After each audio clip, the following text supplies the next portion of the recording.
여러분들이 어떻게 죽을 거라고 예상하십니까? 편안하게 집 침대에 누워서 가족들이 내 주변을 둘러싼 채로 마지막으로 인사를 건네고 하나하나 인사를 하면서 그렇게 생을 마감할 거라고 생각하시진 않습니까? 하지만 대부분의 죽음은 우리 예상과는 매우 다른 형태를 띠고 있기도 합니다. 생각하지도 못했던 사고사로 머리가 없어진 채로 사망을 하기도 하고, 고독사로 쓸쓸하게 3주가 돼서 4주가 돼서 그 시신이 발견되는 경우도 허다합니다. 그럼 무너져 내려있는 시체 안에 있는 장기들을, 그리고 이건 진짜 제가 그 어떤 필름들과 비교를 해도 차원이 다른 것 같아요. 그 고어의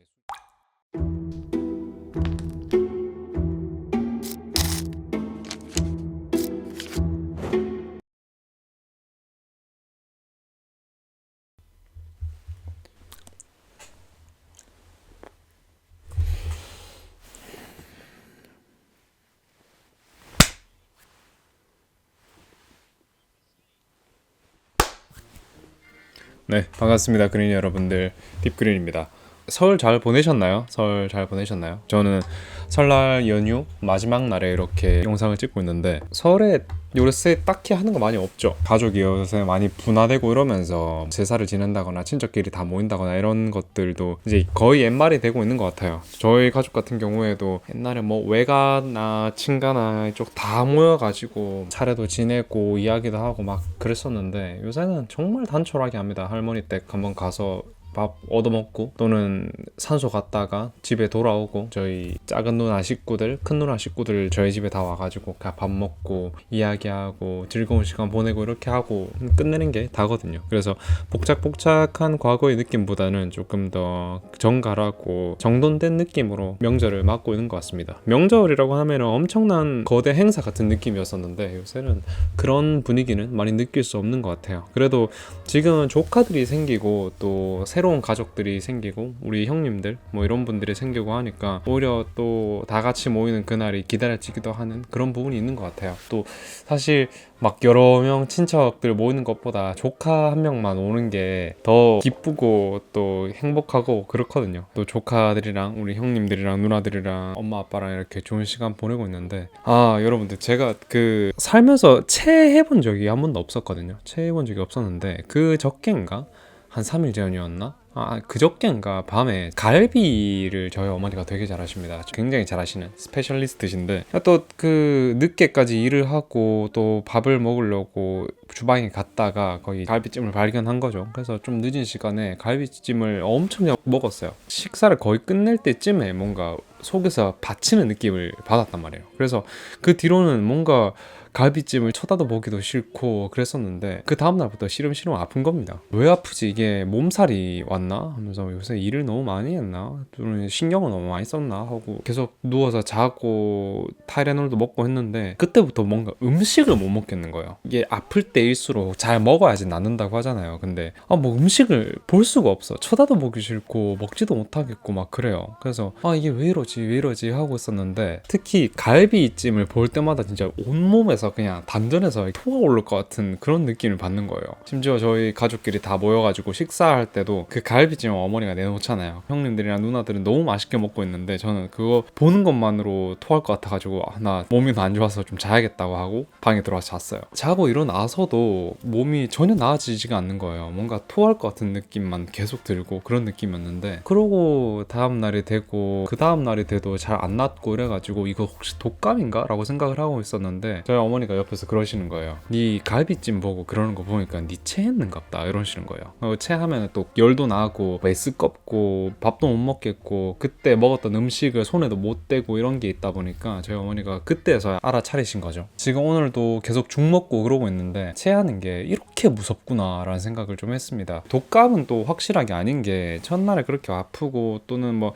열이 나고 기침도 나고 또 이게 다음 증상으로 발현이 돼야 되는데 그런 게 나타나지 않고 지금 또 소화제 먹고 잘 쉬고 이러니까 또 괜찮아지더라고요. 그래서 이거는 독감은 아닌 게 확실하다라고 저희 아버지가 주시는 소화제 먹고 지금 카메라 앞에 서게 됐습니다. 지금도 약간 속이 미식미식거리고 그래요. 몸이 너무너무 안 좋았는데 있는데 어쨌거나 저쨌거나 그래도 뭐 원인을 찾았으니까 다행인 것 같습니다. 여러분들은 진짜 그 설날에 떡이라든가 이런 거 먹고 체하는 거 진짜 조심하시고요. 항상 건강한 게 최고입니다. 명절에 또 아프고 연휴 때 아프면은 진짜 손해잖아요. 혼자서 일을 하는 거다 보니까 뭐 연휴라든가 이런 것들이 별 상관이 없는 사람이지만 여러분들은 웬만하면 학교를 다니시거나 아니면 뭐 직장인이시거나 이러실 테니까 손해보는 일 없도록 하셨으면 좋겠습니다. 다들 아프지 맙시다. 생각해보니까 저번 주 주말에도 제가 과식을 좀 해가지고 토요일에 진짜 과식했거든요. 점심에 그 친구가 밥 사준다고 취업을 한 지가 한 1, 2년 됐는데 되게 좋은 기업을 들어갔습니다. 좋은 기업에 들어가가지고 열심히 일을 하고 있는데 밥 사준다 그래가지고 냉큼 나갔죠. 냉큼 나가서 중식당을 갔는데 제가 되게 좋아하는 집이거든요. 근데 거기를 걔랑 같이 간 거예요. 그래서 북경 요리랑 뭐 코스 요리를 막 때려 먹었는데 걔는 저보다 훨씬 잘 먹거든요. 근데 저는 아시다시피 좀 호리호리한 편이고 많이 못 먹는 편인데 막 이렇게 먹다 보니까 위가 좀 많이 지쳐 있었던 것 같아요. 그래서 그 친구랑 그 시간 보내고 이야기 많이 하고 교보문고 가가지고 책도 한 권 샀습니다. 이번에 또 시다르타라는 헤르만 헤세의 책을 사게 됐어요. 내용이 엄청 방대하거나 그렇진 않거든요. 그래서 천천히 두고 읽을 거로 이렇게 사게 됐는데 어쨌거나 저쨌거나 활자라는 건 읽으면 읽을수록 도움이 되는 거고 그만큼 우리가 쓸 수 있는 표현이 늘어나는 거다 보니까 틈만 나면은 좀 유튜브 들어가지고 뭐 이거저거 보는 것보다 책을 많이 읽어야겠다라는 생각을 했어요. 그 친구도 책을 사고 저도 간 김에 겸사겸사 책도 한 권 사서 그렇게 왔습니다. 되게 많은 이야기들을 했어요. 많은 이야기들을 했었고 그리고 그 친구랑 저랑 좀 성향이 좀 비슷한 부분들이 있어가지고 되게 좀 결이 잘 맞는 친구입니다. 그 친구들에도 여러 가지 결이 있잖아요. 그냥 막 농담 따먹게 하면서 서로 디스하면서 재밌게 놀 수 있는 그런 친구 아니면은 굉장히 좀 여린 친구 또는 굉장히 저랑 성향이라든가 생각하는 깊이라거나 이런 것들에 대한 폭이 비슷하고 이야기 나누고 또 심층적으로 들어갈 수 있는 이야기들을 많이 할 수 있는 그런 친구가 또 있잖아요. 그 친구가 그런 친구예요. 그래서 뭐 남자들끼리 모여가지고 하는 이야기가 또 군대 이야기도 있을 거고 여러 가지 뭐 사회생활에 대한 이야기도 있을 거고 그러면서 군대 얘기를 할 때 재밌는 이야기들도 많이 있겠지만 좀 우울한 이야기들도 많이 있어요. 군대라는 곳이 특히 군대에서 봤던 뭐 자살 사건들에 대해서 또 이야기를 하게 됐었는데 그런 이야기를 하다가 죽음이라는 주제로 또 넘어가게 됐어요. 그 주제로 넘어가게 됐던 게 운명을 믿느냐라는 질문을 제가 친구한테 던졌거든요. 그러면은 운명이라는 게 모든 게 정해져 있다면 우리가 죽을 날짜라거나 죽는 형태 이런 것들도 다 정해져 있지 않을까 이런 귀결이 나게 됐어요. 그러다 보니까 그 죽는 형태라는 게 여러분들 굉장히 다양하잖아요. 우리가 이상적으로 바라보는 것은 바로 자연사겠죠. 자연사 그리고 또는 조금 더 나아가서는 병사 이런 게 있을 수 있겠고 또는 뭐 사고사도 있을 수 있고요. 죽음의 형태라는 게 참 여러 가지인데 우리가 굉장히 안타깝게 생각하는 것은 아무래도 스스로 목숨을 끊는 거잖아요. 그래서 그 형태에 대해서 이야기를 좀 했어요. 그때 했던 이야기가 떠오르는데 제가 자주 하는 이야기가 있거든요. 무력함과 무기력함의 차이라는 이야기 말입니다. 그리고 저는 무력함과 무기력함이라는 것은 굉장히 큰 차이가 있다고 생각을 합니다. 너무 저 혼자서 그렇게 생각을 하는 걸 수도 있겠지만 저는 대부분의 목숨을 스스로 끊는 사람들은 무기력함에 빠져 있는 거라고 생각을 해요. 무력하다라는 것은 어떤 힘이라든가 능력이 없는 상태를 보고 이야기하는 거잖아요. 그러니까 어떤 무언가를 이뤄내고 싶은 목표는 있거나 또는 다음 스텝으로 넘어가고 싶지만 나에게는 아직 그런 능력이 없어서 고뇌하는 사람들, 그 사람들이 바로 무력함에 빠진다고 생각을 하고요. 무기력함에 빠져있는 사람들은 대부분 의욕이나 뭔가를 해내고 싶다는 기운 자체가 없는 그런 상태를 보고 이야기를 하는 거잖아요. 심리적인 또는 정서적인 에너지가 완전히 고갈된 상태를 이야기하는 거고 우울이라거나 전 회사, 공부 이런 것들로 찾아오게 되는 번아웃 이런 것들도 무기력함이라고 이야기를 할 수 있겠죠. 또는 원동력이 없는 사람들 그 사람들이 가장 위험한 상태가 아닐까 생각을 해요. 둘 다 얼마든지 극복은 할 수 있습니다. 극복은 할 수 있겠지만 그 상태를 대하는 입장은 굉장히 다를 거라고 생각을 해요. 우울함이라는 것에도 뭐 여러 가지 종류가 있겠지만 뭐 다들 살 힘이 없어서라기보다는 또 고통을 견디기 힘들어서 그런 선택을 하는 분들도 있을 거고 고통을 더는 견디기 힘이 없는 분들도 계실 거고 굉장히 형태가 여러 가지지만 그 친구랑 뭐 그런 이야기를 하면서 어떤 힘듦이 있더라도 힘들더라도 잘 이겨내야 될 것 같다, 이런 결론이 나게 됐는데, 그렇습니다. 언제든 또 상황이 바뀔지 모르는 거고, 일이라는 게 어떻게 될지 모르는 거고, 서두에 이런 이야기들을 하는 것조차도 뭔가 여러분들한테, 그리고 또 저한테도 더 도움이 되고자 하는 것이기 때문에 많은 힘듦이 있다라고 하시는 분들은 다 잘 해낼 수 있으니까 버티고 견뎌 봅시다. 잘 될 겁니다. 잘 될 거고, 뭐든지 더 잘해보려고 열심히 해보고 또 기회를 찾아 나가는 거니까. 이제 또 OT 가고 하시는 분들 있잖아요. 우리 그 대학생 올라가시는 분들 너무너무 즐거울 것 같은데, 이런 굉장히 심오한 이야기를 하면서 빠져 있다가도 되게 또 즐거운 경험을 하기도 했습니다. 어머니랑 작은 누나랑 저랑 이제 태어난 지 매형이랑 우리 7개월 된 조카랑 이렇게 5명이서 이마트를 좀 갔다 왔어요. 이마트를 갔는데, 그 누나랑 형님은 그 차에서 뭐 챙길 게 있다 그래가지고 엄마랑 저를 입구 쪽에다 세워주고 내려주고 주차를 하고 이렇게 뒤늦게 오고 있는 상황이었어요. 그래서 저는 그냥 팔짱 끼고 이렇게 멍 때리고 있었는데, 저희 어머니가 옆을 이렇게 보시는 거예요. 그래갖고 뭐지? 하는데 어떤 꼬마 여자애랑 그 어머님이랑 같이 그 안으로 들어가려고 하는 모습이 보이고 있더라고요. 근데 접촉이 있었는지 뭔지는 그때는 잘 몰랐어요. 근데 어머님께서 저희 애가 혹시 부딪혔을까요? 이렇게 여쭤보시는 거예요. 근데 저희 어머니가 아이가 입고 있는 옷이 너무 예쁘고 아이도 너무 예쁘고 이래가지고 너무 이렇게 사랑스러운 눈빛으로 보고 있었던 거죠. 그래서 그쪽 어머님께서는 지나가다가 이렇게 실례를 범했는가 보다 하고 이렇게 사과를 하려고 여쭤보셨던 거죠. 저희 어머니가 아니요 하면서 애가 옷도 너무 예쁘고 애기도 너무 예뻐가지고 그냥 이렇게 눈길이 갑니다 막 이렇게 얘기를 했어요. 그러니까 어머님께서도 아유 감사합니다 하고 그 애도 이렇게 탁 이렇게 합장을 하고 감사합니다 이렇게 하는 거예요. 그 앞니가 앞쪽이 2개가 없는 되게 귀엽고 착하고 옷도 되게 예쁘게 입고 아주 예쁜 애였는데, 저희 어머니도 막 너무 예쁘다 하니까 감사합니다 하고 이렇게 들어가는 거예요, 그 아이가. 그래서 저희 어머니가 나 또 저런 애 엄마랑 애기는 진짜 간만에 본 것 같다, 너무 예의 있고 어떻게 저렇게 키웠노 이렇게 얘기를 하시더라고요. 그래서 엄마가 저렇게 좋은 사람이니까 애도 저렇게 잘 크는구나. 어머니랑 저랑 막 이렇게 되게 감탄하고 있었는데 누나하고 형님께서 이렇게 오시더라고요. 방금 되게 좀 기분 좋은 일이 있었다 하면서 이렇게 막 얘기해 주니까 우리 조카님도 그렇게 키워야겠다라고 이야기를 하면서 또 한번 되게 귀감이 되는 시간이었습니다. 뭐랄까요? 그러니까 사람이 살다 보면 평소에 만나던 사람들끼리만 이렇게 만나다 보면은 생각의 틀이라거나 태도의 틀을 깨주는 사람이 잘 없게 돼요. 특히나 혼자서 일을 하거나 이렇게 되는 사람들은 더더욱이 그런데, 그럴 때일수록 이런 경험들이 되게 값지거든요. 나도 모르게 잊고 있었던 좋은 태도라는 것, 굿 애티튜드라는 거를 이런 식으로 또 누군가 깨워주는구나 이런 생각을 하게 돼가지고, 이거를 그냥 대충 넘겨서는 안 되겠다, 함부로 성깔 부리지 말고 예의 있게 항상 굴어야겠다 이런 생각들을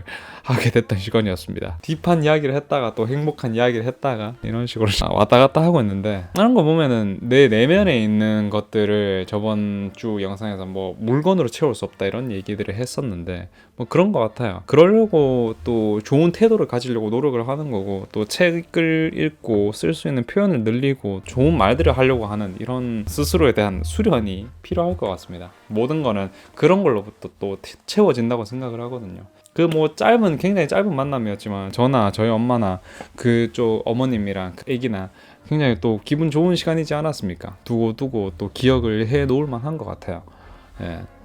그리고 오늘 복장이 굉장히 좀 저거 하죠. 완전 가을이죠. 인스타그램에 올렸던 사진이 있었는데 그 1만 기념으로 혼자 막 이러고 찍었던 사진이 있어요. 이거 유튜브 그 게시물에도 올렸긴 할 텐데, 그때 복장을 주변에서 되게 마음에 들어 하더라고요. 그래가지고 오랜만에 간만에 좀 뭐 근래 그 전편들 계속 보다 보면은 옷 되게 편하게 입고 나오고 막 그렇거든요. 그 좀 니트 하나만 입고 나온다거나 아니면은 그 집에서 입는 그 후리스 같은 거 입고 나온다거나 뭐 그런 경우들이 많았는데, 간만에 또 깔롱 내봤고, 나름 이렇게 카메라 앞에 앉는데 이렇게 옷도 제대로 갖춰 입고 하는 게 나름의 즐거움이에요. 머리도 예쁘게 세팅하고 뭐 이런 것도. 또 머리 그 자를지 말지 라이브에서 여러분들한테 여쭤봤었는데 10중 한 8, 9가 자르지 말라고 이야기를 하시더라고요. 그래가지고 지금 안 자르고 이렇게 길러가고 있습니다. 그때 가서 또 결정하겠지만, 더군다나 오늘 영상 주제 같은 경우에도 이때까지 리뷰를 드렸던 영화들 그리고 다큐들과 결이 매우 다릅니다. 오히려 조금 더 나아가서 차원이 다르다 이렇게 얘기를 하는 게 맞을 것 같은데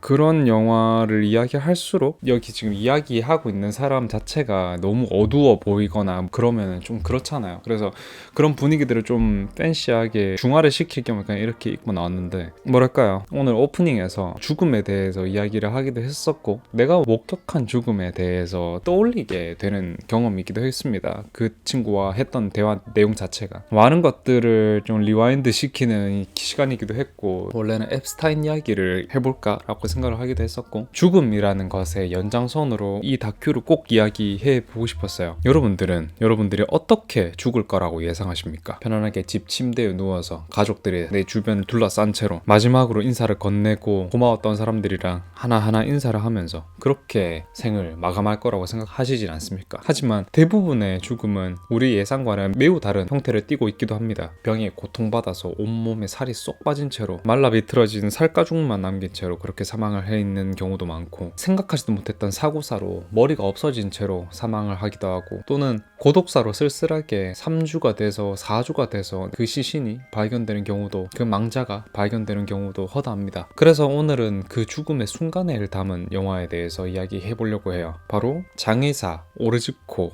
라는 다큐에 대해서 말입니다. 이거는 어떤 영화라기보다는 그냥 기록된 현실의 지옥 같은 느낌이 있습니다. 콜롬비아 보고타에 굉장히 외져 있는 빈민가에서 벌어지는 이야기들을 담고 있고, 그 중에서 오로즈코라는 장의사 아저씨를 비추고 있습니다. 이 빈민촌에서 매일같이 들어오는 시체들, 그리고 오로즈코는 그 시체들을 담담하게 꿰매고 안에 장기들을 꺼내고 세척을 하고 칼질을 하고 정리를 하고 옷을 입혀서 관에 넣는 그런 의식들을 치르게 돼요. 연출이랄 것은 전혀 없습니다. 배경음악도 굉장히 기분 나쁜 라틴 음악이 하나 나오고요. 어떤 시체라거나 현상과 사태에 대해서 미화하는 것 절대 없습니다. 그냥 카메라 한 대만 장의사 옆에 들고 서서 뭉개진 시체가 사람처럼 보이도록 만드는 그 신들린 솜씨를 보여주고 있을 뿐이에요. 이 영화는 여러분들 그냥 볼만한 게 아닙니다. 여러분들한테 어떤 선택권을 주고 보지 말아라, 봐라 이렇게 얘기를 할 수 있는 게 아니에요. 그냥 보면 안 되는 겁니다. 사실 엄밀하게 따지면 보면 절대 안 되는 영상물입니다. 봐야 되는 영화들에 대해서 이야기를 하기도 하고, 추천은 안 하지만 봐도 되는 영화들이라고 이야기를 하기도 하고, 선택에 대한 이야기를 했다면 이 영화는 절대 보지 않아야 합니다. 분명히 이런 영상물들을 봄으로 인해서 갖는 스트레스라거나 트라우마라는 것은 오롯이 본인이 가지고 가는 것이기 때문에 제가 이렇게 말씀을 드리는 거고요. 얼마 전에 리뷰를 하기도 했었던 어슬링즈, 그 영화랑도 차원이 다를 정도의 잔혹함을 띠고 있고 영상이 너무너무 충격적이에요. 몬도 필름이라고 이야기하는 쇼코멘터리라는 그런 수위 높은 다큐멘터리들이 있잖아요. 그 중에서도 수위가 거의 탑 오브 탑을 찍을 정도로 엄청나게 고어하고 충격적입니다. 우리가 머릿속에 가지고 있는 죽음에 대한 환상, 어떤 죽음에 대한 이미지, 이런 것들을 다 깨부순 영화이기도 하고요. 우리는 죽음을 굉장히 조용하고 정돈되어 있고 누군가 나를 위해서 슬퍼해주고 나의 마지막 존엄을 지키면서 이별하는 순간이라고 생각을 하고 기대하지 않습니까? 이 다큐 속의 죽음은 그딴 게 전혀 없습니다. 사후 경직이 일어나서 뻣뻣해 있고 피투성이고, 부패된 시체들은 초록색을 넘어서 보라색이 된 채로 빵빵하게 부풀어 있고, 사람들은 그것을 구경하고 있고, 경찰들은 영안실도 아니고 부검실도 아니고 길바닥에서 그 시체들을 수습하고 있고, 그렇게 도시는 이 시체들 더미 속에서 한없이 굴러가게 돼요. 그리고 그 시체들의 상태라는 것은 더더욱이 충격적인 것이었습니다. 머리가 한쪽에 함몰되어 있는 사람들, 또는 온 얼굴에 피칠갑을 하고 이미 한번 손질을 거쳐서 장기가 없는 모습들, 여러 가지 형태였어요. 이 영화 안속에 어떤 내용들이 있었는지 바로 살펴보러 가보도록 하겠습니다. 최소한의 표현력을 써서 여러분들한테 장면의 충격을 전달해드리고, 이 영화 속에서 등장했던 죽음의 형태라는 것에 대해서 자세하게 알아보도록 하겠습니다. 바로 출발해보도록 하겠습니다.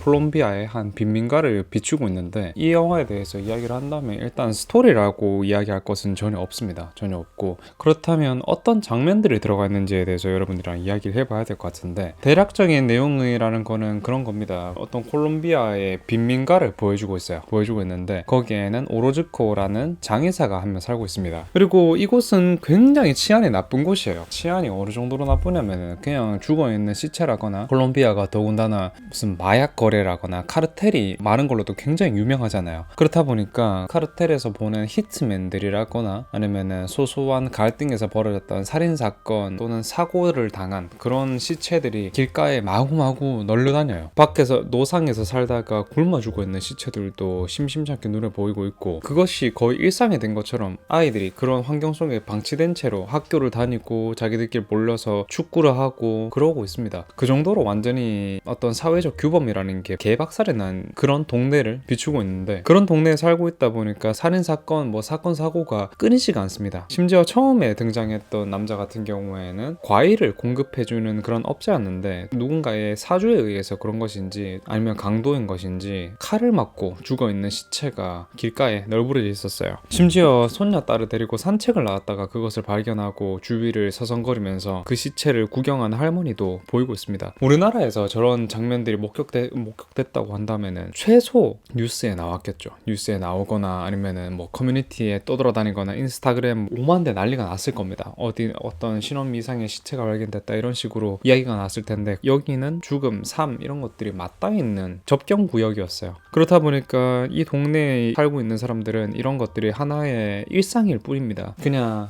당황하고 있는 표정이라거나 그런 거 없이 아유 안 됐네 하면서 이 상황을 받아들이고 있는 모습이에요. 그렇게 영화가 시작하게 되는 겁니다. 엄청 기분 나쁘고 불쾌하고 어둡고 음산한 느낌의 라틴 음악 같은 게 흘러나오고 있는데, 그러면서 이 동네의 전경을 보여주게 돼요. 굉장히 칙칙하고 카메라가 안 좋아서 그런지 모르겠습니다만 빛이 바랜 그런 느낌이 강하게 들고 있어요. 2001년에 출시된 다큐이기 때문에 더욱 그런 것일지도 모르겠습니다. 누군가에게는 제가 방금 말씀드렸던 시체가 굴러다니는 도시의 전경만 하더라도 심심찮은 충격을 가져다 줄 수 있겠어요. 그 뒤로부터 훨씬 더 충격적인 것이 우리를 가로막게 됩니다. 그 다음 장면부터는 오르즈코 씨가 시체를 처리하는 장면들이 나오기 때문이에요. 뇌에 구멍에 뚫려있는 시체가 하나 들어오게 됩니다. 타일로 된 욕실 바닥 같은 이렇게 온폭 패인 바닥 같은 게 있어요. 목욕대라고 해야 되나? 어떤 세면대 같은 널찍한 사람보다 조금 더 큰 그런 길이의 세면대 같은 것이 놓여져 있습니다. 타일로 이렇게 물길이 지나갈 수 있도록 살짝 파여있는 이런 구조의 세면대 같은 것이 놓여 있고요. 그 위에 석쇠 같은 것처럼 철근 같은 것을 위에 덮어놨어요. 그 위에다가 시체를 올려두게 되는 거예요. 그렇게 되면은 시체 안에 있는 체액이라든가 또는 부속물들이라든가 이런 것들을 수채구멍 안으로 흘려보낼 수 있겠죠. 그래서 처음에는 어떤 아저씨의 시체가 들어오게 됩니다. 다시 한번 말씀드리지만 이 다큐멘터리는 정말 충격적이고 그 시체 처리 장면들을 하나도 빠짐없이 처음부터 끝까지 다 보여주게 됩니다. 어떤 영화적인 연출이라거나 클로즈업이라든가 이런 느낌 전혀 없이 완전히 그냥 어떤 스너프 필름의 일종을 보는 것 같은 그런 채를 쓰고 있어요. 살집이 굉장히 좀 있어 보이는 죽은 아저씨의 시체가 철조망 위에 얹어지게 됩니다. 그리고는 그 배에다 구멍을 크게 뚫게 돼요. 그리고 구멍을 뚫어가지고 그 위로 가위로 진짜 아무렇지도 않게 위쪽을 싹둑 썰어가게 됩니다. 그리고는 그 안에 있는 장기들을 이렇게 손을 확 넣어서 끄집어낸 뒤에 안에 있는 체액이라든가 피 같은 것을 흘러가 보낼 수 있도록 몸을 옆으로 이렇게 기울여요. 그러니까 이 안에서 오만 검붉은 액체들이 쫙 흘러나오게 되는 거죠. 순식간에 이 욕조대가 시꺼멓게 물들게 됩니다. 거의 검은 물이었던 것 같아요, 제가 기억하기로는. 그래서 그 검은 물들을 쫙 빼내고 난 뒤에 체액이 어느 정도 제거가 되고 나서 그 안에 있는 장기들을 다 끄집어내게 됩니다. 소장, 대장, 심장 할 거 없이 다 끄집어내고, 이 사람은 암에 걸려서 사망을 했는지는 잘 모르겠습니다만 그 어떤 특정 심장이었나 이런 것을 꺼내가지고 카메라맨에게 이렇게 보여주게 돼요. 이런 형태를 가지고 있다 이런 거를 보여주기를 하는 듯이 보여주고 그것을 옆에다가 두게 됩니다. 안에 있는 장기들을 싹 꺼내고 난 뒤에 텅 비어있는 이 뱃속을 약품 처리라든가 여러 가지 처리를 통해서 방부하는 작업을 마치고 나서 다시 그 장기들을 집어넣어요. 이 장기들이 들어가 있는 이 살가죽과 뼈 그리고 이 장기들 사이에 어떤 비닐 같은 것, 타포 같은 것을 이렇게 우겨 넣게 됩니다. 체액이 또 우리의 몸을 뚫고 삐져나오게 되잖아요. 사막을 하고 난 뒤에는 모공이라든가 이런 것들로 인해서 이 장기가 부패되면서 그 안에 체액이 빠져나오는 것을 막기 위함인지는 잘 모르겠습니다만 그런 식으로 방부 처리를 하고 있는 것 같았어요. 장기들도 또 다르게 약품 처리를 했을 수도 있고, 그것들을 다 처리를 한 뒤에 더만한 굵은 바늘 끝에다가 실을 매달고 꼬매기 시작합니다. 보는 것만으로도 온몸이 쑤실 정도로 과감하게 푹 이렇게 봉합을 하게 되는데, 그 망자의 얼굴에 나 있는 수염이라든가 뭐 털이라든가 이런 것들을 면도 크림을 잘 발라가지고 면도를 시킨 뒤에 옷을 입히기 시작해요.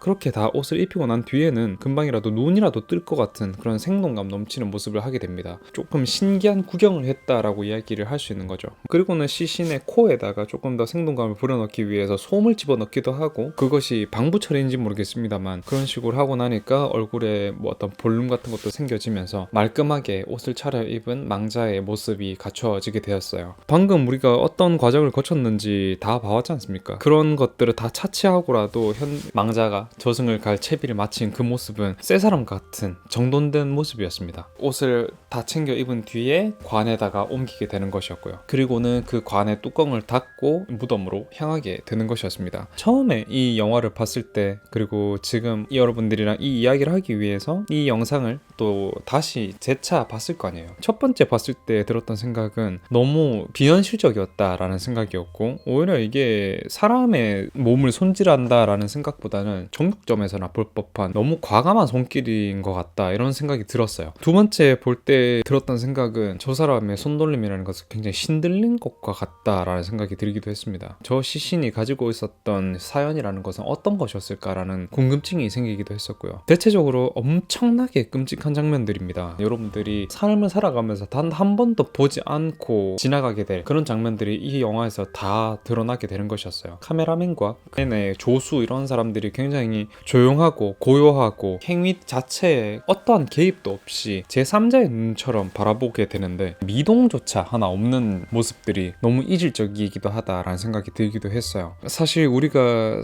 죽음이라는 것에 대해서 많이 경험할 일은 잘 없습니다. 시체라는 것을 직접 보게 될 일도 거의 없고요. 하지만 이 정도로 카메라맨과 오로즈코 씨가 담담하다라는 것은 그만큼 많은 시체들을 경험해보고 만져봤기 때문이 아닐까라는 생각이에요. 그렇게 첫 시체를 처리하는 모습을 우리는 바라보게 됐습니다. 그 다음으로 시체를 처리하는 것 외에도 중간중간에 이 도시 안에서 벌어졌던 살인사건들이라거나 도시에서의 비참한 생활들, 이런 것들을 많이 조명해주게 돼요. 많은 이야기들이 나오고 시체들이 나오고 뭐 사건 사고들이 나오고 있지만 그 안에 사는 사람들은 별로 개의치 않는 모습들을 보이고 있어요. 그 시체를 보았건 말건 굉장히 쾌활한 사람들의 모습을 보여주기도 하고 있고, 밖에 나가면 보이는 할머니 할아버지들의 모습들과도 크게 다르지 않은 듯한 모습들도 보이고 있고요. 그만큼 이 도시에서 죽음과 삶이라는 것은 맞닿아 있는 것이기도 했습니다. 그 시체들이 뭐 무고한지 아닌지는 우리가 알 수 없어요. 다만 누가 누구를 죽인다라고 하는 것 자체가 무고하다고 해서, 또는 무고하지 않다고 해서 벌어져서는 안 되는가, 벌어져도 되는가, 이런 질문을 하는 건 아닙니다. 무고하든 아니든 죄가 있든 없든 이미 죽어서 길바닥에 굴러다니고 있다라는 것이 가장 중요한 것이기 때문입니다. 그 다음으로 등장하는 것은 또 어떤 길바닥에 죽어있는 한 여성의 시체였어요. 얼굴에 뭔가 이제 뭐 총상을 입었나? 뭐 정확하게 잘 안 보여서 모르겠는데 온 얼굴에 피칠갑을 해가지고 죽어있어요. 이게 이제 시간이 조금 된 시체인 것 같아가지고 피가 거의 검은색으로 뒤덮인 채로 비참하게 길바닥에 누워있는데, 경찰들이 와가지고 이 시신을 수습하기 시작합니다. 근데 이거를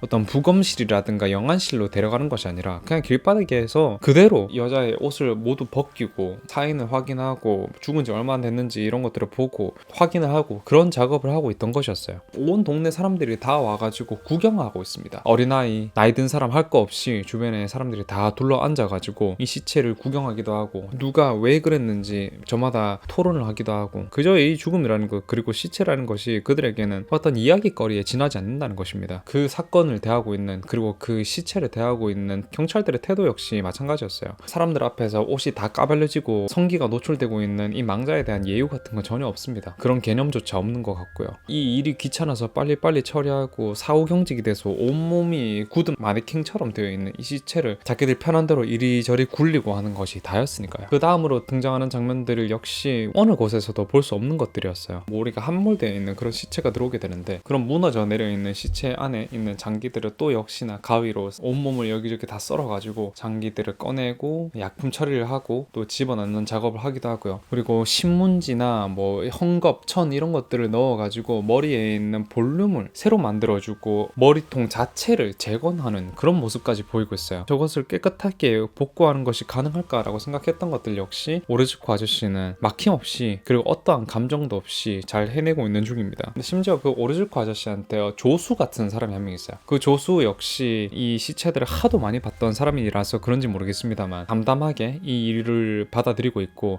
오르즈코 씨만큼은 담담하지 않은 것 같아요. 때때로는 착잡한 모습을 보이기도 하고 있고 이 시체들을 볼 때마다 긴장한 모습을 보이고 있기도 하니까요. 그렇게 이 시체를 잘 감싸고 마무리한 뒤에 관으로 옮겨놨습니다. 오르즈코 씨와 그 망자의 유가족들은 이 얼굴을 한 번씩 쓰다듬게 되는데 그 모습을 조수가 굉장히 착잡한 표정으로 바라보고 있는 모습도 보이고 있어요. 그리고 이 장면을 기점으로 영화가 중반을 넘어서게 되는데 이 영화가 쓸데없이 깁니다. 1시간 반짜리 영화고 중간중간에 또 말씀드렸다시피 이 마을의 어떤 전경을 계속 비춰주게 된다고 했잖아요. 완전히 망가져가는 판자촌들이 질비하게 늘어서 있고 그 가운데에는 희망 없이 살고 있는 사람들의 모습이 가득히 포진되어 있습니다. 어떤 쪼그려 앉아있는 노숙자의 모습도 보이고 있는데 그 사람의 얼굴이나 이런 것들을 보아 죽어있는 것으로도 보이고 있고요. 어떻게 이런 곳에도 사람이 살고 있을까라는 생각이 들어요. 제 눈에서는 그래 보이는지 모르겠습니다만 이곳은 절망밖에 없습니다. 여기는 사람 살 곳이 아니에요. 기회라는 게 전혀 없는 이 삭막한 곳에서 뭔가를 꿈꾸는 것이 아니라 연명을 하고 있습니다. 오만한 태도로 그들이 살고 있는 이 삶 자체를 가치 있다 가치 없는 것이다 라고 이야기는 하지 않겠습니다만 제 눈에는 별로 의미가 있는 것처럼 보이진 않습니다. 때때로 오르즈코 씨를 둘러싼 여러 인물들을 보여주기도 하고 있어요. 근데 생각보다 유쾌한 사람들이 있기도 하고 유쾌하다기보다 약간 얼이 빠져있는 그러니까 나사가 빠진 것 같은 모습들을 보이는 사람이 대다수예요. 그 사람들의 입을 빌려서 표현한 오르즈코 씨는 이런 사람이라고 이야기를 합니다. 그 사람은 어떤 것도 두려워하지 않습니다. 하나 딱 두려워하는 게 있기도 하죠. 바로 주사예요. 이런 점점 무감각해질 수밖에 없는 상황에 처해 있는 사람이라도 주사는 무서운 것 같습니다. 저도 주사를 무서워하거든요. 그리고는 오르즈코 씨와 함께 이 동네를 여러 군데를 이제 쏟아지는 모습들을 보이게 되는데 어떤 건물 안에 들어가니까 거기 안에 시체가 여러 구가 발견되게 됐어요. 카르텔끼리 전쟁이 일어나고 있었던 것 같은데 상대편 카르텔에서 보낸 히트맨들로 인해서 암살을 당한 사람들의 모습인 것 같아요. 여러 사람들이 끔찍하게 죽어있는 모습들을 보이게 되었고 오르즈코 씨는 그 시체들을 보면서 별 생각이 없는 듯한 모습을 보이기도 하고 있어요. 어떤 것도 두려워하지 않는 무서울 게 없는 사람인 것 같습니다. 뒤이어서 이제 또 작업을 할 시체가 들어오게 되는데 아까 봤던 그 친구랑 같이 작업을 하는 장면도 나오게 돼요. 이번에 나왔던 망자는 여성이었습니다. 그리 멀지 않은 곳에 여행을 갔다가 살해를 당했는지 잘 모르겠습니다만 그렇게 사망을 해가지고 들어온 시체였어요. 먼저 그 시체가 처리가 되었는지 여기가 다 꼬매져 있고 그 안이 다 방부 처리가 끝마쳐져 있던 그런 시체가 들어왔고요. 이번에는 정말 상상을 초월할 장면이 나오게 되는데 이 여성의 눈 안으로 뭐 칼을 집어넣더니 머리 가죽을 다 한번 뒤집어 엎게 돼요. 이 머리 가죽 자체를. 그리고는 이거 안에 있는 뭐 방부 처리라거나 약품 처리를 해가지고 다시 뒤집어 씌워가지고 목에다가 다시 봉합을 해가지고 시체를 처리하는 모습을 보이고 있는데 그 시체 역시 옷을 제대로 다 쫙 입혀가지고 관 속에다가 넣어줘요. 그 여성의 시체를 보고 내뱉는 말이 굉장히 좀 섬뜩했습니다. 굉장히 귀여운 시체다. 그렇지 않나? 이런 말이었습니다. 그 뒤로도 나오는 장면들은 매한 비슷한 것이었어요. 또 노인의 시체가 들어오면 그 시체를 처리하고 피가 완전히 제거가 되어 있는 시체가 들어오기도 했는데 그 시체의 배를 열어보니까 그 안에 허여멀건 장기들만 보이고 있는 모습들이 주로 나오게 됐어요. 당연히 저도 이런 영상들을 보면 굉장히 충격을 받게 되죠. 하지만 제가 이 영상물 자체를 보고 충격을 받는 것보다 조금 더 섬뜩하게 느껴졌던 것은 오르즈코 씨가 시신들을 대하는 태도에 있었어요. 두려움, 공포 이런 것이 전혀 손길이라든가 눈빛에 존재하는 것이 아니었고 이것을 단순한 일로 받아들이고 이 시체 한 구당 $50씩을 받았거든요. 어떻게 하면 이 시체들을 더 빠르고 효율적으로 처리할까라는 고민과 여러 가지 노하우가 많이 서려져 있어 보이는 그의 손길에 좀 더 섬뜩함을 느꼈던 것 같습니다. 하나의 일거리에 지나지 않는구나 라는 생각이 들어서 저도 모르게 그 모습 자체에 섬뜩함을 느꼈던 것 같습니다. 6군가 5군가 정도의 시체들을 막 처리를 하는 모습들을 보여주게 되고 그 마지막에는 오르즈코 씨에 대한 이야기들을 조금이나마 담게 되었어요. 오르즈코 씨는 이렇게 이야기합니다. 우리가 태어났다라는 것은 죽은 것과 이미 다름없다라는 그 말이 참 인상 깊은 부분이었어요. 그리고 오르즈코 씨한테 조수가 있다고 이야기했잖아요. 그 조수는 오르즈코 씨를 자신의 아버지라고 생각한다라고 하면서 나에게 모든 것들을 다 가르쳐주고 전수를 해주었고 그에 대해서 뭐라고 더 설명할 수 있겠는가, 그는 누구에게나 친절한 이웃이었다, 이렇게 얘기를 하는 걸로 봐서 이 사람이 하고 있는 일로 그리고 또 일을 대하는 태도로만으로 이 사람이 어떤 사람인지를 판단하는 것은 굉장히 오만한 일일 수도 있겠다라는 생각을 하게 됐습니다. 그렇게 오르주코 씨의 모습을 보여주다가 콜롬비아 마을의 어두운 이면을 쫙 보여주게 돼요. 보여주다가 그렇게 영화가 끝이 나게 됩니다. 그리고 영화 엔딩 크레딧쯤에 후술되는 내용으로 봐서 이 다큐멘터리를 촬영하던 당시에 오르주코 씨가 사망을 하게 되었고 급성 폐렴이었나 뭐 이런 걸로 죽었을 거예요. 5만 구가 넘는 시체를 손질하고 망자에 대한 예우를 갖춰줬지만 정작 그의 시신은 방부 처리가 되지 못했고 무덤조차 남아있지 않게 되었다라는 이야기를 마지막으로 이 영화는 끝을 내게 됩니다. 의학 드라마나 다큐멘터리 같은 거 보시게 되면은 거기 안에서 수술 장면 이런 것들이 그대로 등장하는 장면들이 나오기도 하죠. 근데 그런 것들과는 차원이 다르게 이 영화는 그 잔혹도가 상상을 초월합니다. 어떻게 보면 어슬링지에 나오는 고기 덩어리 있잖아요. 그 돼지들을 도축하고 살아있는 소의 목을 막 따버리고 막 피가 솟구치고 산채로 가죽을 벗기고 그런 장면들 있지 않습니까? 그런 것들을 죽어있는 사람으로 대체하는 거라고 생각을 하시면 됩니다. 당연히 어떤 고통을 받는 사람은 없지만 거기서 나오고 있는 장면들의 충격 같은 거는 이로 말할 수 있는 수준이 아닌 것이죠. 안에 부패되어 가지고 안에 장기가 썩어 있다든지 검은색으로 변해 있는 체액들이 쏟아져 나오고 이런 것들은 우리들이 그냥 볼 수 있는 게 아닙니다. 저같이 뭐 이런 것들을 너무 많이 봤거나 편도체가 어느 정도 좀 망가졌다고 볼 수 있는 사람들만 보는 게 맞다고 생각이 들기도 해요. 그리고 여러분들한테도 꼭 굳이 봐야겠다면 말리지 않겠습니다, 이런 식으로 이야기를 못하는 영화예요. 안 보는 게 좋다를 넘어서 안 보셔야 된다라고 굳이 이야기를 한번 하고 이야기를 넘어가고 싶은 그런 수위가 이 영화에서 전반적으로 등장하고 있고, 제가 이때까지 리뷰를 했던 모든 영화 통틀어서 이 영화의 발톱만큼도 그 수위가 따라가지 못합니다. 왜냐면은 그것들은 다 가짜고 이거는 현실이니까요. 저는 그 신고 영화 등급표가 있다고 말씀드렸잖아요. 그거를 나중에 통으로 한번 리뷰를 하는 시간들을 가져볼 건데, 몬도 필름들이 모여져 있는 이 라인에 있습니다. 여기 보면은 Traces of Death, Faces of Death, Mondo Cane, Junk Film, Africa Addio, Buried in the Sand, 오르주코 뭐 이런 작품들이 있는데 Faces of Death, Mondo Cane, 정크 필름, 아프리카 아띠오, 장의사 오르주코 요까지는 다 봤습니다. 그 밑에 있는 Buried in the Sand라거나 이런 것들은 제가 굳이 보지 않는 이유가 여기 안에 보면은 뭐 이슬람 극단주의자들의 뭐 사형이라든가 또는 뭐 도둑질을 한 애들은 뭐 손을 잘라버린다든가 그런 것들 있잖아요. 어떤 인간이 인간한테 부리는 위해가 담겨져 있는 필름들이기 때문에 제가 이거는 굳이 그 밑에 있는 것들은 굳이 보지 않았고요. 정크 필름 같은 경우에는 장의사 오르지코를 만든 똑같은 감독이 만든 영화입니다. 영화라기보다는 그냥 다큐멘터리라고 보는 게 맞겠죠. 쇼코멘터리고 수위가 이것도 어마어마합니다. 그냥 죽어있는 사람들 또는 시체들을 영상들로 그리고 또 사진으로 담은 그런 영상물이고 정말 잔인하고 충격적이에요. 그리고 Faces of Death 같은 경우에도 사형 참극이죠. 이게 사형 참극인데 제가 처음에 그 영화 등급표를 리뷰할 때도 제가 봤던 것에 의존해서 이야기를 했다 보니까 밖에 있는 팩트라든가 사실 기반 이런 것들이 좀 정보가 부족했어요. 그래서 그때 많은 분들께서 댓글을 주셨던 게 이거는 재현을 한 영상들이 대부분이다 라고 이야기를 하더라고요. 페이크 다큐에 가깝구나 라는 걸 알게 됐어요. 몬도 카네 같은 경우에는 이 몬도 필름의 첫 번째 주자, 그러니까 선구자가 되는 필름입니다. 안에 들어가 있는 내용들은 뭐 전쟁으로 또는 기아로부터 고통받는 사람들의 모습들이 이런 것들을 굉장히 가감없이 그들만의 표현 방법으로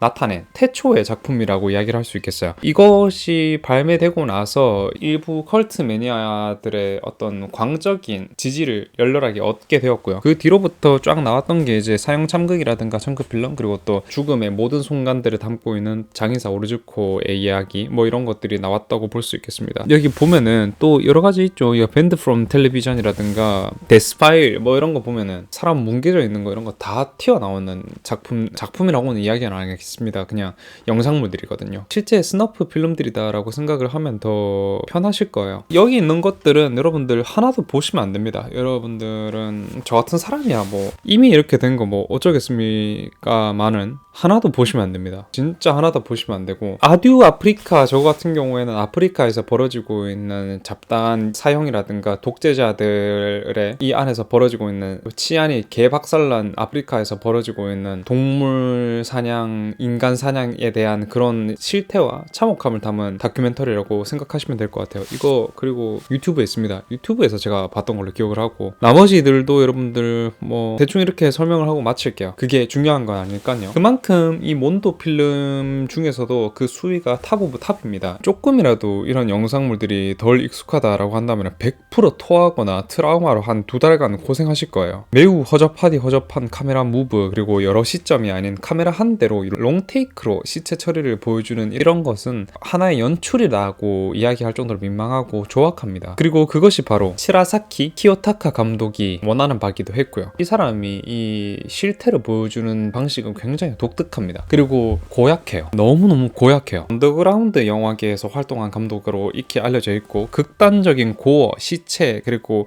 신체가 훼손된 그런 이미지들을 퍼다 나르고 찍고 촬영을 해가지고 그것들을 작품으로 승화시키는 감독이라고 이야기를 할 수 있겠고, 정말 어두운 이면을 다루는 사람입니다. 그래서 완전히 그런 일반적인 상업 영화들의 문법 이런 것들과는 완전히 다른 격을 보여주고 있고, 스토리라거나 서사라거나 이런 것이 볼 게 하나도 없어요. 그냥 충격에 대한 이미지를 심어주기 위해서 이런 것들을 찍어내고 있는 사람이고, 저예산 그리고 실험적인 촬영을 통해서 우리에게 어떤 필터링을 거치지 않고 있는 그대로를 보여주려고 하는 사람이었어요. 있는 그대로를 보여준다기보다는 가장 고약한 장면들만을 골라서 우리한테 보여주려고 했던 것 같기도 하고요. 무언가가 있는 것 같습니다. 생각보다 우리 곁에 죽음이라는 것이 맞닿아 있다, 이런 지점들을 계속 우리한테 깨우치려고 하는 것 같아요. 그리고 자기가 느꼈던 그 충격이라거나 그 충격 속에서 무덤덤해지고 있는 이런 여러 가지 실태들을, 자신의 현 상태를 나타내려고 했던 것 같기도 하고요. 그래서 극단적인 쇼크 시네마의 감독이다, 이렇게 생각을 하면 될 것 같은데, 더군다나 이 작품에 대해서 제가 집필을 하면서 인스타그램에 들어가 봤는데, 그 중간중간에 굉장히 끔찍한 사진들이 몇 개 있거든요. 여기가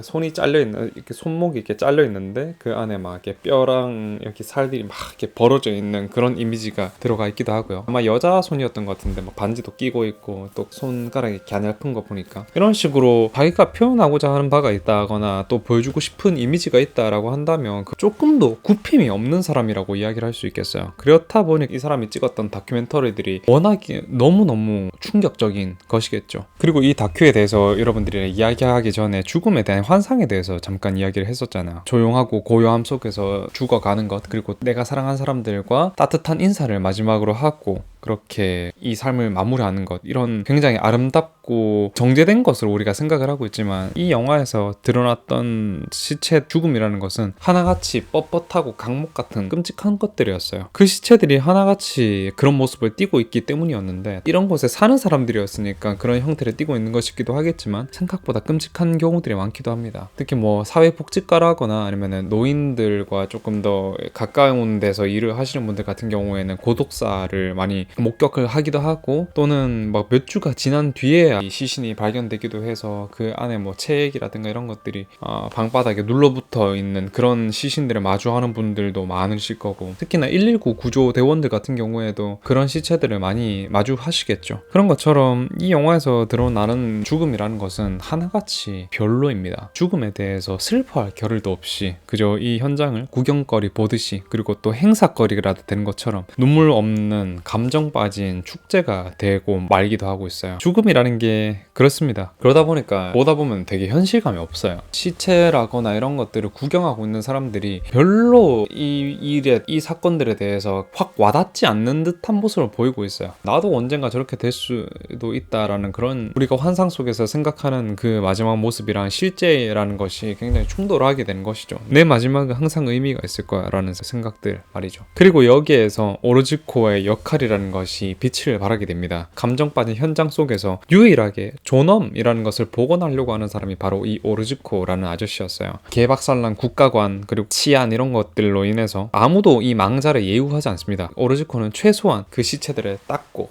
꿰매고 형태를 복원하고 사람의 얼굴을 되돌려 놓기도 하고 있어요. 이 사람의 손길 자체에는 어떤 배려 같은 것이 보이진 않습니다. 그러니까 사람의 머리 가죽을 완전히 벗겨서 뒤집어 가지고 막 안에 긁어내고 막 이런 거침없는 손길들을 보고 있자면 그냥 정육점에서 일을 하는 아저씨 같다라는 생각밖에 안 들지만, 결국에 이 아저씨가 하고 있는 일 자체는 인간의 최소한의 존엄성을 지켜주려고 하는 것이기도 하니까요.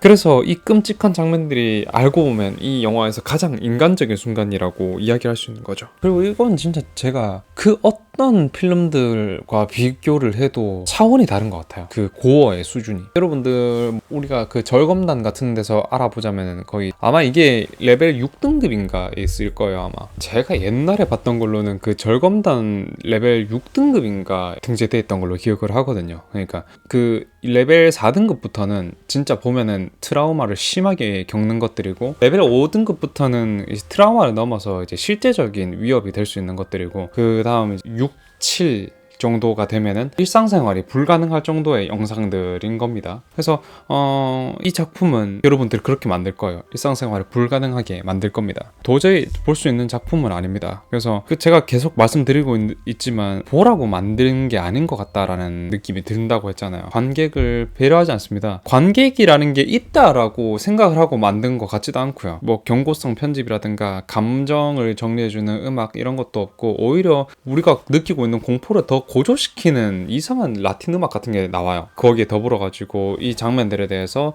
치라사키 이 사람이 어떻게 생각을 하는지, 오로즈코 씨가 어떻게 생각을 하는지, 거기에 대한 뭐 철학적인 해석 또는 뭐 질문을 던지는 듯한 사형 참극은 그렇게 했잖아요. 그런 게 없어요. 그러니까 그냥 시체와 이 공간과 작업 현장들만 있는 것 뿐이었습니다. 아무것도 해설하지 않고 그냥 보여주는 것만으로 우리는 의무를 다했다라는 무책임한 태도를 보여주고 있다는 거예요. 그냥 경험이라기보다는 끔찍한 노출이다라고 보는 게 맞겠습니다. 그리고 오르즈코 씨가 그런 이야기를 했었죠. 우리가 태어났다라는 것은 이미 죽은 것과 다름없다. 이 말이라는 것은 철학적으로는 맞습니다. 그러니까 시간이라는 것이 항상 감소하는 방향으로 흘러가게 되니까요. 점점 더 나약해지는 형태를 띠기도 하고 점점 소멸되는 방향으로, 죽음으로 1초 한 발자국 한 발자국 넘어가고 있다라는 것과도 맞닿아 있습니다. 근데 그런 것들을 매일매일 우리가 떠올리고 살진 않잖아요. 항상 영원히 살 것처럼 이야기를 하고 살고 그렇게 하고 있는데, 그래야 살 수 있으니까요. 근데 이 영화는 우리가 잊고 있었던, 이미 알고 있었지만 생각하고 싶지 않았던 그 전제들을 억지로 눈앞에 들이밀게 돼요. 이 시체들을 봐, 너희는 안 그럴 것 같아?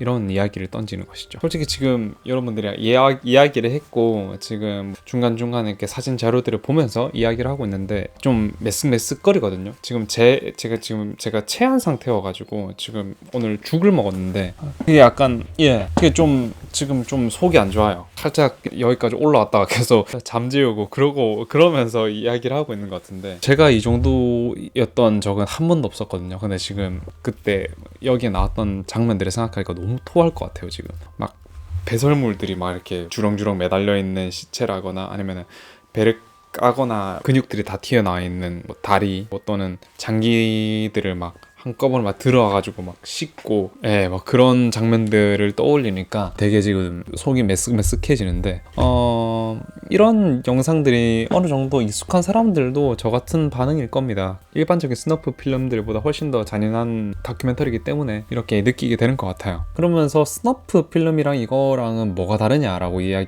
질문을 또 던지실 것 같은데, 스너프랑 수위는 똑같죠. 똑같고 오히려 더 합니다. 더 하고요. 근데 스너프 필름은 어떤 죽음을 빌미로 누군가한테 위해를 가하고, 그 위해를 가하면서 상대가 고통받는 것을 소비하는 게 이제 스너프 필름이잖아요. 굉장히 세상에서 가장 고약한 형태의 컨텐츠라고 이야기를 할 수 있겠는데, 이 영화는 그 목적이 소비라고 단정 짓기는 어렵죠. 그냥 단순한 공포에 대한 소비 이거라고 이야기하기는 어렵습니다. 다만 설명이 없고 맥락이 없고 서사가 없고 이런 시신을 지나치게 오래 보여주고 거기 막 살을 막 찢고 꿰매고 뜯고 하는 장면들이 보이고 있다 보니까 체감상 스너프보다 더 하지 않나라는 감정도 들어요. 하지만 엄연히 다른 종류라고 이야기를 할 수 있겠어요. 분명히 이것은 어떤 체험을 하는 다큐멘터리의 형태를 분명히 띠고 있는 것이고, 스너프 필름은 누군가를 괴롭히고 폭력을 저지르는데 중점을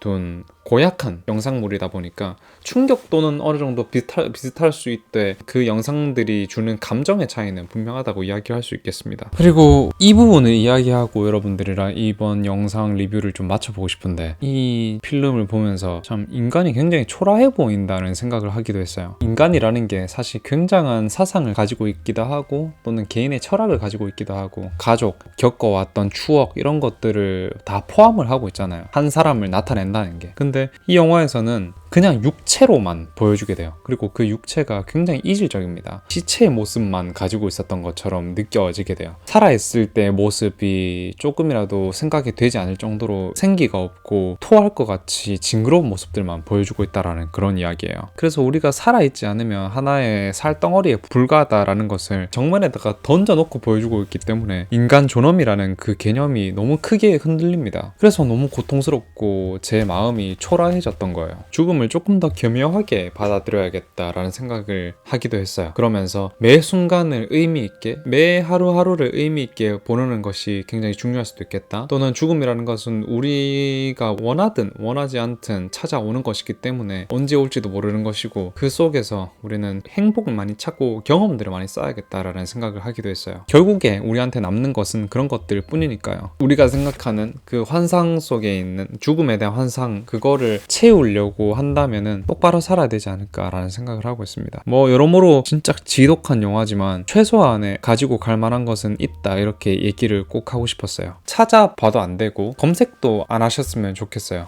그 행동에 대한 결과는 제가 책임지지 않습니다. 다만 이런 것들을 리뷰하는 사람으로서 여러분들한테 당연히 이야기를 해보고 싶었고, 주말에 친구와 했던 대화의 연장선으로 죽음이라는 것에 대해서 꼭 이야기를 해보고 싶었어요. 제 영상들에서 죽음이라는 게 굉장히 흔하게 들어오는 주제잖아요. 이치 더 킬러 같은 경우에도 몇 명이 죽었습니까? 하지만 그게 뭐 죽음이라는 게 되게 의미 없이 하나의 컨텐츠로만 소비되는 것에서 저 역시도 조금 경각심을 가져야겠다는 생각을 갖기도 했고, 가볍게 보아서는 안 되겠다라는 생각을 가지고 있어가지고 한번 촬영을 해보게 됐어요. 그리고 여러분들한테 조금 스킵을 했던 부분이 있었지만, 첫 장면 같은 경우에는 안에 있는 책을 쫙 쏟아내는 장면에 그런 어마어마한 고어한 장면들이 나옴으로써 저는 처음에 봤을 때는 그게 다일 거라고 생각했어요. 첫 장면에 가장 끔찍한 장면을 몰아넣어서 보여주고 그 뒤로부터는 방부 처리사로서의 삶을 보여주는 그런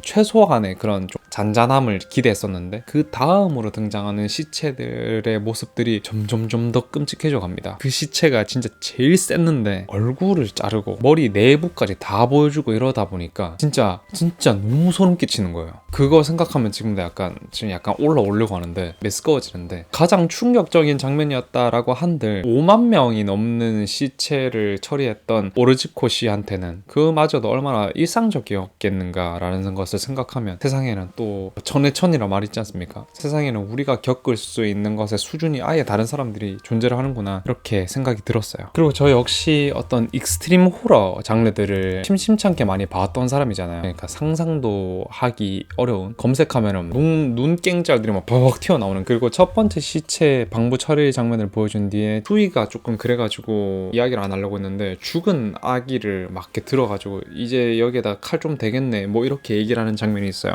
이게 옳게 번역이 됐는지 잘 모르겠는데 영문판으로 봐가지고, 물론 우리 입장에서 저것이 너무 망자에 대한 예우가 없다라고 보여질 수도 있는 부분이지만 후반으로 가면 갈수록 이해를 할 수 있게 됐어요. 우리의 입장에서 보는 것보다 시체 한 구당 50달러를 받아가면서 일을 하는 오로지코 씨의 입장에서 어떻게 하면 더 효율적으로 일을 할 수 있을지, 거기에 조금 더 중점을 두게 된다, 이것을 생각하게 된다면 그런 모습도 어느 정도는 이해가 가는 장면이기도 했어요. 오르지코 씨의 가위질, 칼질 이런 거에는 거침이 없습니다. 그냥 사람을 해체하는데 전혀 그 칼질에 거침이 없습니다. 도축업자들이 고기를 막 예리한 칼로 썰어내는 그 장면들처럼, 또는 발골을 하는 그런 장면들처럼 전혀 망설임이 없고 굉장히 무심한 태도로 보이고 있고, 무표정하고 찡그리는 모습조차 보이지 않는, 굉장히 어떻게 보면은 비인간적인 모습을 보이고 있는 거죠. 하지만 오르지코 씨는 자기 조수에게도 사람들로부터 굉장히 친근하고 좋은 사람이다라는 이야기만, 훈훈한 이야기들만 놔두는 걸로 봐서 이 사람 자체에 문제가 있는 것은 아니겠구나라고 생각을 할 수 있게 됐어요. 첫 장면이 정말 충격적이었고 점점 더 그 시체 처리하는 수위라거나 시체들의 상태가 더 심각해진다고 이야기를 드렸잖아요. 그럼에도 불구하고 첫 장면의 그 충격이 끝까지 가진 않았습니다. 오히려 점점 더 덤덤해지는 느낌이었고 죽음에 대해서 스스로 생각해보게 될 정도로 이 장면들을 다른 시선으로 보게 됐던 부분이 있었어요. 당연히 여러분들은 제가 하는 이야기들을 공감하시지 못할 겁니다. 왜냐면 절대 안 보실 거니까요.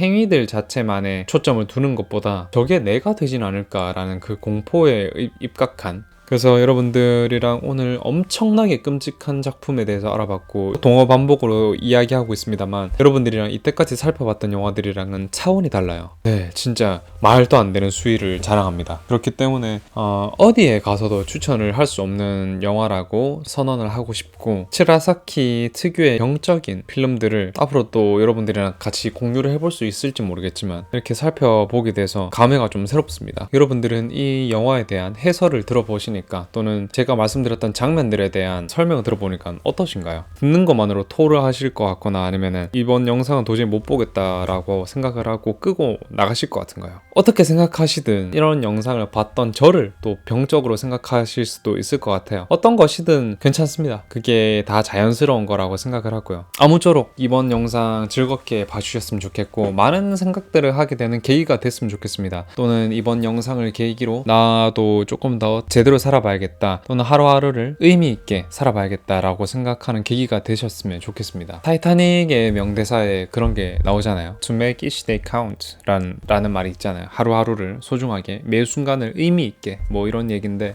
오늘 그 이야기를 가슴속에 새긴 채로 이 영상을 마무리해보고 싶어요. 억지로 의미를 만들어내는 거라고 생각하실 수도 있겠지만 저한테는 그랬습니다. 이렇게 뭐 영상을 하나 본 이상 그런 거 하나 정도는 가져가야 되지 않겠습니까? 그래야지 제 영상의 의미도 제 삶에도 의미가 하나 또 생기는 거일 거예요. 그러면은 저는 이만 마무리하고 다음 주에 또 더 재밌는 영화 이야기 또는 뭐 사건 사고 뭐 그런 것들로 찾아오도록 하겠습니다. 그리고 라이브 같은 경우에는 본 편성을 해가지고 여러분들을 찾아뵐 거예요. 본 편성이라고 한다면은 일주일에 몇 번 또는 무슨 요일에 방송을 키겠다라고 이야기를 하는 건데, 새로 그 집 이사를 하고 나서 제대로 켜볼까라고 생각을 하고 있습니다. 그리고 어떤 컨텐츠를 할지 지금 미리 머릿속에 생각해 놓은 것도 많고 그래가지고요. 그런 것도 여러분들이랑 또 해봤으면 좋겠습니다. 또 오늘 그 플레이리스트 영상도 올렸는데 뭐 할 거 없다거나 또는 어디 가야 되는 일이 있다거나 뭐 할 거 없거나 아니면은 뭐 제주도 여행 가고 싶은데 갈 여력이 없다거나 이럴 때 한 번씩 틀어놓고 대리 만족하시라고 이렇게 만든 거라서 편하게 많이 봐주십시오. 그냥 제 채널을 편하게 생각해 주시면 감사할 것 같습니다. 그러면 저는 다음 주에 뭐 더 멋진 영상, 더 멋진 영화 이야기, 더 멋진 모습으로 나타나도록 하겠습니다. 여러분들 정말 고맙습니다. 잘 주무시고요. 다음 주에 뵙겠습니다. 딥그린이었습니다.